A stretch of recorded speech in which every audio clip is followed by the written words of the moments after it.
Welcome back to the channel, traders. Today we're looking at February crude oil, 377 tick scale, and the narrative, as is usually the case for me, starts building with the beginning of the week. Sunday night open, market started around 72 bucks and promptly went higher to look for the top. 72.80 is where it settled, and in the European session a rather stark turnaround in sentiment. By the time the US pre-market came around, we had virtually bumped into the last bottom here, left from Friday, just below 71 bucks. Relatively orderly but steep movement to the downside. You can see that nothing but microstructure is built on the way down here. Minor pullbacks, very steep angle to the overall movement. The first granular pullback is this move, which promptly became minor structure as we moved to a marginally lower low. Within the prime time of the Monday US session, my first observation is that the tops here, as the offer is migrating 200 to 300 bucks lower every time, have a similar boxy quality. The way I like to frame this sequence of consistent repetitive behavior is with a slope, and then of course looking to reflect that slope on an action reaction set to see if there's a certain order to the way that the energy is distributing forward in time with that frequency. In this case, as the market held the bottom here around 10:30, the reaction move got us very close to the top, and ultimately the retest is where price got turned around to end up the Monday session on a relatively bearish consensus close, just about 400 to 500 bucks away from the lows of the session, well below the highs left here in the 72.80 realm. Around 71 is what we had for the close. Within the Tuesday session, we got a retest of the bottom and a secondary run on the top. Notice that more or less the market got turned around on the Monday rebound at the middle of the daily range, and this selling interest around the 71.80 area, or about 1,000 bucks lower than the highs of the week, got confirmed overnight on Tuesday. So definitely a band of sellers which are building up a position under 72 bucks. As my frequency gets broken here and then not even respected on the backside, I'm looking for a different sloped framework to define the probable path of price to the downside. After all, I'm looking at a lower high here, a solid platform, and now the market is moving in a box, but the implications are bearish nevertheless. So I looked to the last three alternating extreme in price in order to frame that probable path lower. We always start with, well, in this case with a high if we're looking to frame to the downside. Alternating pivots, high, low, high, and the median line set here forms the frequency or the band within price within which price will be moving. There's a great cut here, or what we call a lazy Z, around the middle of the frequency, and price here oscillating around the middle on a slope. And then the secondary rally here on Tuesday couldn't reach the top. I would have expected that the market might return to the top of the box one more time, but the early hours of the US pre-market here on Tuesday promptly pulled the sellers, and we got the same quality move to the downside, defining the initial wave, the range in which we consolidated, and then the extension here within this range extension environment. As could be expected, the market ran out of directional energy at the lower parallel. Later within the Tuesday session, the consolation price goes for those who are looking to sell another platform at a lower high within this range extension environment. There's the top of the box, the market extends lower, another platform here at a lower high builds up within this stair-stepping movement. At this point, I'm usually heavily involved with day trading the S&P 500 futures, or as we like to say, the index. There was a well-defined selling interest at these levels here, just below 70.50.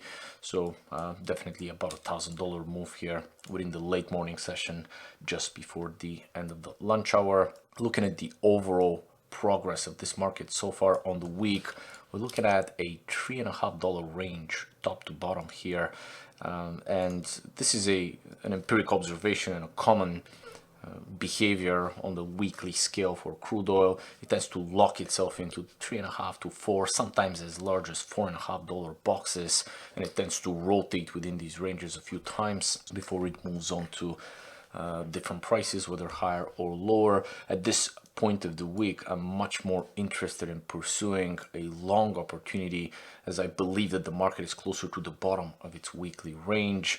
Within the Tuesday session, around the lunch hour, we had a second interaction here with the lower parallel, and overnight here on Wednesday, just before the US pre-market, we had a third drive to these bottoms, indeed here you can see I have marked it. This is a roughly $250 or 25 tick lower low, yet the one that the market drove here is only about $100 lower. So it appears to me that, of course, one possible hypothesis is that we're moving in another box right here, just as we were previously. But alternatively, as the rate of acceleration on the way down is decreasing, or in other words, as the market is rounding over here, it's possible that the general landing will eventually form a curve that swings to the upside. As you looked here in the preceding box, you can also perceive a potential sine curve as we get this extension, and then as the market is rounding over, the implication here, the projection forward, is that this sine wave movement will take you at the very least to the middle, but very likely even through the middle, back to the major structure that was built just below the $72 mark. At this point, participating with a long opportunity would need to be defined so that the risk or the stop stays below that curve or below the bottom of this box. The way I was perceiving the opportunity here on Wednesday morning is, especially since it seems that the buying interest here is solid at the bottom of this box in the prime time of the US pre-market after 8 o'clock. You can see that the downslope that was constructed here from the overnight action within this leg got broken in the early morning hours with some convincing pressure here. And even though we didn't take out the high, it definitely seemed that the market is getting tired on the way down. And again, that reinforces my hypothesis of being much closer to a bottom than a top.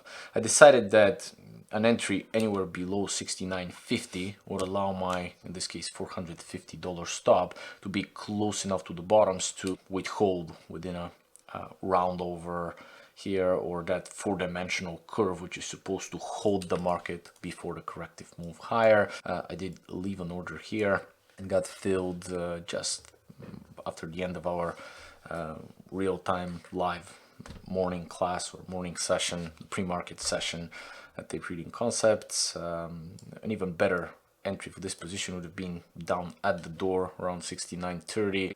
Another way to conceptualize such an entry is to cut the box here, use the width of the box to frame the probable path of price on the way up. You can see that if I pick this morning low and then focus on a high here and then straddle the box like this, this is where the upsloper would meet the door, creating an energy point where your placement would be as close to the bone as possible if your bullish hypothesis for a trough turn here is actually materializes. The market got a boost here from the oil report around 10:30, now getting good clearance above the slope, and ultimately here, after one more pullback to the general bottom of this box, we did get a development after lunch on the way up. As the stops get run from this level of resistance, we promptly find higher prices towards the major structure left on Monday. Since the market picked up a lot of speed and was virtually very quite decided to hold the position through the close, since I have a significant buffer of profitability, I did leave my target here just under $72 per barrel, believing that with that much momentum we're gonna put these sellers under pressure, and as the weak hands pitch the position and their stops push price higher, we're likely to tap the round number. Unfortunately, when I came to the table on Wednesday morning, I realized that my target here got narrowly missed by about $100, and then I was looking at a significant correction. So my management decision was to see if this band of sellers from Tuesday is actually going to turn into a swap area. In other words, I was willing to play defense, putting my profit stop here, I believe it was in the upper 20s, Of course, unlocking this amount of profit, which is a good few $100 within the position, looking to give the market the benefit of the doubt. Definitely not a bad idea to close this position at the end of the Wednesday session, remaining within the intraday parameters. You could have also looked for an exit here in the evening before you go to bed, maybe into where the sellers were building their positions. Logical place for the market to run out of directional energy. However, on Thursday morning, I decided to play defense and see if price will stabilize somewhere here around the $71 mark and actually push through to the weekly high here around 72.80. Notice here on Thursday morning that where price was considered fair in the Far Eastern in the beginning of the European session, price maintained some level of balance around this level since it failed to make progress towards 70 or above $72 per barrel, but then the downswing actually found buyers here just below $71. So this roughly $1,000 pullback is a fairly orderly move for the market to recapture some energy. I was willing to play defense as far as another wave back to the downside, because two-wave pullbacks are very common in markets that move in an orderly manner.